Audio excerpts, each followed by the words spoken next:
সকলকে উল্টো রথের শুভেচ্ছা জানিয়ে আজকে ছোট্ট একটি নিবেদন রাখছি শ্রোতা বন্ধুদের কাছে। আজ শোনাব হাওড়া জেলার মৌরিক গ্রামের নিকটবর্তী আন্দুলের রথের ইতিহাস, যা আজও একই রকম ঐতিহ্যবাহী হয়ে স্বমহিমায় প্রবহমান।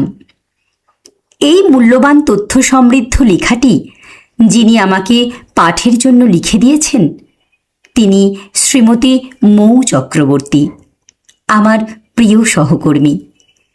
তিনি এই মৌরি রথতলায় আজন্ম লালিত এবং জন্মাবধি এই ঐতিহ্যের এক প্রত্যক্ষদর্শী। তাকে আন্তরিক কৃতজ্ঞতা ও ভালোবাসা জানাই। রথযাত্রা লোকারণ্য মহা ধুমধাম, ভক্তেরা লুটাই পথে করিছে প্রণাম। পথ ভাবে আমি দেব, রথ ভাবে আমি, মূর্তি ভাবে আমি দেব, হাসে অন্তর্যামী। রথযাত্রা বলতে প্রথমেই যা মনে পড়ে তা হল প্রভু জগন্নাথ দেবের কথা। ত্রিলোকের নাথ প্রভু জগন্নাথ স্বামী শ্রীক্ষেত্রে পুরীধামে বিরাজমান সর্বশক্তিধারী জগন্নাথ দেব, যিনি সর্বকালের রক্ষাকর্তা। তবে তিনি একা নন। শ্রীক্ষেত্র আলো করে প্রভু নিজের ভাই বলভদ্র এবং ভগিনী সুভদ্রাকে সঙ্গে নিয়ে স্বমহিমায় প্রতিষ্ঠিত।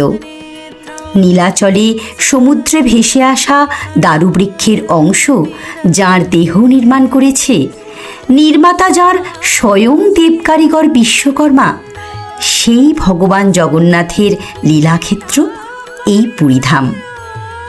আষাঢ়ের শেষ সপ্তাহে রথের রশিতে পড়ে টান। সেই রথে চড়ে ত্রিলোকনাথ ভাই বোনকে সাথে নিয়ে যাত্রা করেন গুন্ডিচা বাড়ি, অর্থাৎ প্রভুর মাসির বাড়ি। তার সেই যাত্রাকালের এক সপ্তাহ পর পুনরায় শ্রীমন্দিরে ঘটে প্রত্যাবর্তন উল্টো পথে উল্টো রথে।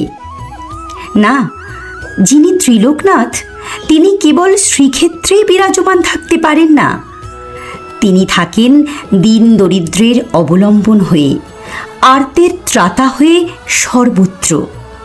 আর এই আর্তের ডাকে সাড়া দিয়ে তাঁর বিচরণ সর্বত্র। কখনো শ্রীরামপুরের মাহেশ, কখনো ইস্কনের রথে, কখনো বা আন্দুল মৌরির জমিদারদের নির্মিত সুসজ্জিত রথে রৌপ্যখচিত সিংহাসনের অধিষ্ঠাতা হয়ে। ইতিহাস কথা বলে, সেই কথাই মূর্ত হয়েছে আন্দুল মৌরির জমিদার কুণ্ডু চৌধুরীদের বাড়ির রথযাত্রাকে কেন্দ্র করে। আনুমানিক ৩০০ বছর আগে জমিদার রমাকান্ত কুণ্ডু চৌধুরীর বংশধরের হাত ধরে শুরু হয়েছিল মৌরির রথযাত্রা তথা রথের মেলা। সেটা শুধুই ছিল পারিবারিক উৎসব। কুণ্ডু চৌধুরীরা মূলত মেদিনীপুরের বাসিন্দা ছিলেন। আদি নিবাস ছিল তমলুকে। ১৭৭০ খ্রিস্টাব্দে কুশদেবের বংশধররা ঝাঁটার কাঠি আর নুনের ব্যবসার সূত্র ধরে আন্দুলে আসেন। ১৯বিংশ শতাব্দীর মাঝামাঝি সময় জমিদার বাড়ির বিরাট ঠাকুরদালানে কুলদেবতা লক্ষ্মী জনার্দনের পূজা প্রচলিত ছিল। ওই দুর্গা দালানেই শুরু হলো রথযাত্রার পরিকল্পনা। কাষ্ঠ নির্মিত দুটি রথের একটিতে বসানো হলো জগন্নাথ, বলভদ্র, সুভদ্রা ৩ ভাই বোনের বিগ্রহ। আর একটিতে বসানো হলো কুলদেবতা লক্ষ্মী জনার্দনের বিগ্রহ। জমিদার বাড়ি থেকে মাসির বাড়ি বা গুন্ডিচা মন্দির এই ৫০০ মিটার পথ পরিক্রমণ করেন দেবদেবীরা রথে চড়ে। দুটি রথ প্রথমে ছিল ধাতু নির্মিত, লোহার তৈরি। একটি ১২ ফুটের জগন্নাথের রথ আর অপরটি ১৮ ফুটের কুলদেবতার রথ। রথের অধিক উচ্চতা সংকটের কারণ হওয়ায় পরবর্তীকালে কাষ্ঠ নির্মিত রথ নির্মিত হয়। আষাঢ়ের মেঘ ঘিরে বৃষ্টিধারায় স্নাত হয় পবিত্র রথযাত্রার সকাল। ঠাকুর দালান থেকে বিগ্রহ আনা হয়, স্বর্ণ রৌপ্য রত্নখচিত সিংহাসনে বসিয়ে রূপোর ঝালর দেওয়া ছাতা মাথায় ধরে পুরোহিতগণ খোল করতাল সহযোগে হরিনাম সংকীর্তনের মধ্য দিয়ে কুলদেবতা লক্ষ্মী জনার্দন ও ত্রিলোকপতি জগন্নাথ মহাপ্রভুকে বহন করে নিয়ে যান রথের উদ্দেশ্যে। 9 বার রথ প্রদক্ষিণ করিয়ে বিগ্রহ বসানো হয় নিজ নিজ আসনে।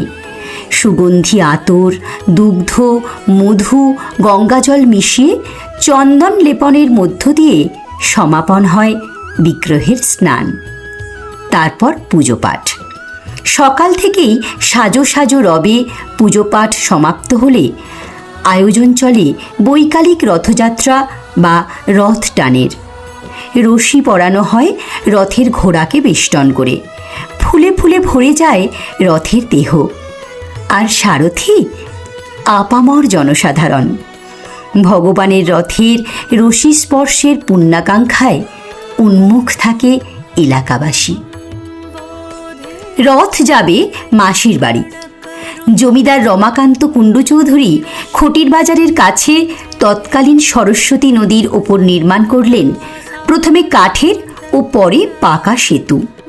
তার বাঁ পাশ দিয়ে ঢালু রাস্তা পার করে বটগাছ ওলা যে বাড়ি, সেখানেই বোনপুর জন্য অপেক্ষায় থাকেন প্রভুর মাসি। 1 বছরের অপেক্ষা, থাকার মেয়াদ 1 সপ্তাহ মাত্র।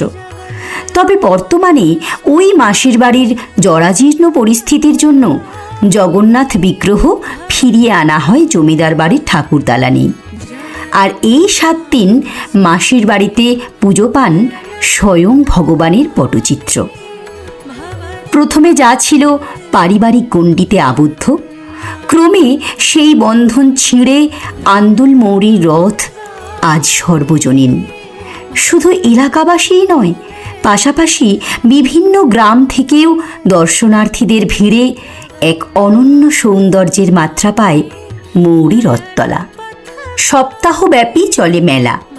নিত্য প্রয়োজনীয় জিনিস থেকে খাদ্যদ্রব্য, এমনকি গাছগাছালি, রঙিন মাছেরাও বাদ পড়ে না বিক্রিদ্রব্য থেকে।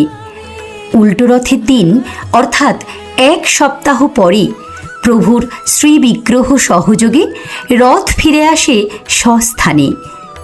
প্রাচীনত্বের ইতিহাস বুকে নিয়ে নবীনের সমাদরে 1 বছরের আবার এক আষাঢ়ের অপেক্ষায় থাকে মৌরি রথতলা।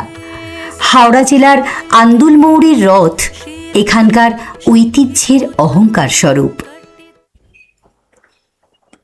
আপনাদের কেমন লাগলো অবশ্যই জানাবেন। লেখিকা এবং পাঠিকা আমরা দুজনেই অপেক্ষায় থাকব আপনাদের মূল্যবান মতামতের।